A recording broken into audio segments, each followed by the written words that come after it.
Hello, and welcome to the My Heart and Mind podcast, where it's all about creating the feel-good mindset so you can make the most of every moment and reap the benefits of getting the most happiness out of life.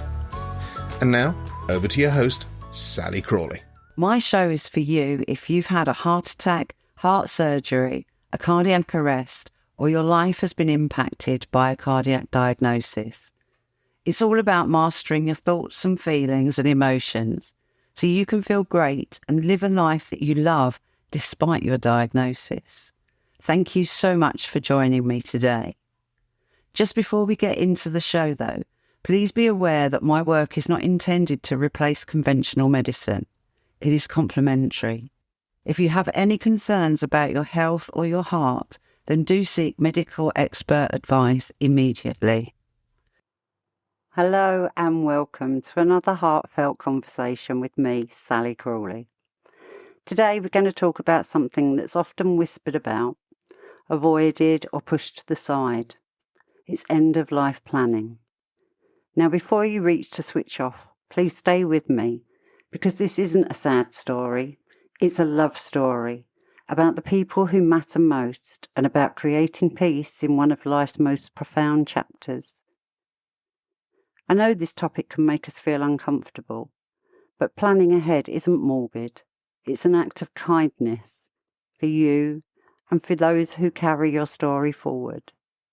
When my father passed away, I knew exactly what he wanted: a horse and carriage and a cremation. My mum had a different wish. She wanted a limousine and her favourite playlist from Il Diva. It was still painful, of course, but knowing their wishes gave me something to hold on to, comfort wrapped in clarity. Now I'm creating my own list. In fact, I've been adding to it for years since 2016 when I had my heart attack and breast cancer. And yes, I am my father's daughter. I have horse and carriage on my list again. That bit seems to be a family theme, but I'm still undecided on the music. The point is, these conversations don't have to be heavy. They can be sprinkled with joy, humour and lightness, even in the face of loss. Planning ahead isn't about death. It's about life. It's about making sure your voice, your humour and your values are honoured all the way through. When you plan, you give 3 gifts. The first is peace of mind for yourself. You know what will happen and how. Secondly, guidance for your loved ones. They won't be left wondering or worrying if they're making the right decisions. And thirdly, dignity and authenticity. Your farewell becomes a reflection of who you truly are. When we leave these things unspoken, families often find themselves unsure, trying to piece together wishes through memories and guesswork. I've seen this in my work and through friends. It adds layers of stress during grief. But when plans are made, even small ones, there's comfort. Dad wanted this, Mum chose that. Suddenly you're not just grieving, you're honouring. Start small. Maybe just one decision, where you'd like to be cared for, or whether you'd like to be an organ donor. Write it down, the rest can follow in time. For support, you might like to explore Marie Curie, the charity in the UK, Hospice UK, or the National Hospice and Palliative Care Organisation, NHPCO in the US. All offer free resources to help you begin. Now let's be honest. Talking about death is one of the hardest conversations we'll ever have, but it's also one of the most loving. We often avoid it because we're fearful of upsetting people. But what I've learned is, the earlier and gentler we talk about it, the easier it becomes for everyone. Choose a quiet moment, sit somewhere calm, maybe go for a walk or a car ride, or perhaps just share a cup of tea. You might like to start with something like, I've been thinking about how I'd like things to be if my health ever changed. Can we talk about it? Or ask, if you couldn't decide for yourself, what would you want me to know about your care? These questions open space for honesty and connection. If you're not sure how to begin, some wonderful charities can help guide the conversation. There's Dying Matters in the UK. They offer gentle conversation starters. The Conversation Project in the US and Canada provide free downloadable guides. And Palliative Care Australia and Hospice New Zealand also have beautiful conversation frameworks. These resources remind us it's not just about how we die, but how we live until that moment. So let's talk about medical and care planning. This part can feel very practical and maybe even clinical, but it's where real empowerment lives. So many people don't realise how much choice they actually have in their care. You can decide whether you'd prefer to be home, hospice or hospital. You can express whether you'd like certain treatments such as CPR or ventilation. You can choose to donate your organs, a legacy that gives life to others. And you can also include comfort wishes that seem small but mean everything. Soft lighting, favourite music, a beloved pet nearby, or certain scents in the room. Write these down in an advanced care plan or a living will. In the UK, your GP or palliative care nurses can help you create one. In the US, you can visit caringinfo.org. In Canada, try Advanced Care Planning Canada. And for Australia or New Zealand, see Advanced Care Planning Australia and Health Navigator New Zealand. Here's the key. Knowledge reduces fear. When we understand what's possible, we feel calmer and more in control. And that calm ripples out to everyone around us. So let's move on now to choosing your end of life, the where and how. Where we spend our final days matters deeply. For some, it's home surrounded by loved ones and familiar walls. For others, it's a hospice, a place of compassion, comfort and dignity, where everything from the lighting to the music can reflect who you are. Hospices aren't sad places.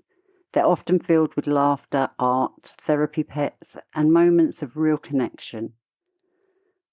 The charities Hospice UK, Mary Curie and Palliative Care Australia do incredible work making sure these final days are filled with warmth and respect. And yes, hospitals have their place too. For those needing intensive medical care, hospitals can provide expert teams who will keep comforting and safety as top priorities. Ask yourself, where would I feel most peaceful? Who do I want beside me? What small touches, like photos, blankets or scents, would make you feel more at home? Even if circumstances change, these reflections help others make choices aligned with your heart. So now let's talk about farewells. Believe it or not, this part can be filled with creativity, personality and even humour. A funeral or celebration of life doesn't have to just follow tradition. It can be uniquely yours, whether you want a religious ceremony, a humanist gathering, or a party in your honour with laughter and storytelling. The goal is the same, to reflect the essence of you. Think about burial or cremation, the kind of ceremony that feels right, reflective, joyful, spiritual, or simple. Music that moves you, who speaks or reads, and what you'd like them to say. Whether guests should wear bright colours, funny hats, or something symbolic. My father's horse and carriage felt like him, strong, classic, and a touch of traditional. My mother's limousine and music were elegant, full of grace. Those details told their story better than words ever could. If you're in the UK, Co-op Funeral Care and Funeral Guide have planners that help you shape ideas. Legacy.com, My Funeral Matters, and similar organisations in other countries do the same. Remember, your farewell isn't about endings, it's about your final celebration. And now here's something vital. Planning for death doesn't mean you stop living. You're still here, and that means that there are moments to be savoured. The feel of the sun on your skin, the laughter of family, the smell of freshly cut grass or a shared cup of tea or coffee. Keep your routines if you can. Take joy in small pleasures, a manicure, a good book, a visit from an old friend. Some people create a joy list, things that still bring meaning, favourite music, photos, daily rituals, or a gratitude journal. If you need emotional support, charities like Cruise Bereavement Support in the UK, Bereaved Families of Ontario, Lifeline Australia, or Skylight New Zealand provide comfort and community for those processing illness and loss. Remember, living well doesn't stop because your timeline changes. It simply becomes more intentional. So let's take a breath together. Facing death doesn't mean surrendering. It means reclaiming your story, choosing how you'll live your final chapter. Here are two gentle truths. 1, fear softens when we talk about it. And 2, clear wishes become acts of love for those we leave behind. And yes, you can still laugh, you can still dance, you can still design your playlist with songs that make people smile through the tears. Because planning ahead isn't just about dying well. It's about living with peace right until your final breath. So maybe today's the day that you're going to write down your one small wish. Share it with someone you trust. Tell them what makes you feel safe, loved, or joyful. That single act, that moment of honesty, is love in motion. Again, remember, this isn't about fear. It's all about peace, purpose, and kindness. You are still here, still living, still writing your story. And to help you prepare for your journey, I've created some resources for you to download. You can find the pack in my show notes, and there is a link in the article on my website with more information on this subject. Go to www.myheartandmind.co.uk/podcast. Included in this pack is a how-to guided journey to your end-of-life peace plan, with an end-of-life peace planning checklist and a joyful life experiences checklist. Remember, it's www.myheartandmind.co.uk/podcast. It's now time for me to say thank you for joining me today. Be gentle with yourself, cherish your days, and as always, remember, you are loved more than you will ever know. You are admired by more people than you'd ever expect. You are enough and worthy of joy and happiness. Until next time, take care of your heart and your mind. Speak to you soon.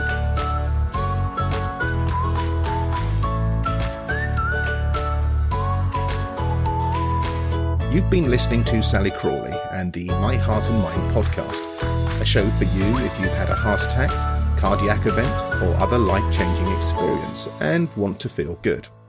It's all about mastering your feelings and emotions so you can feel great and live the life you love.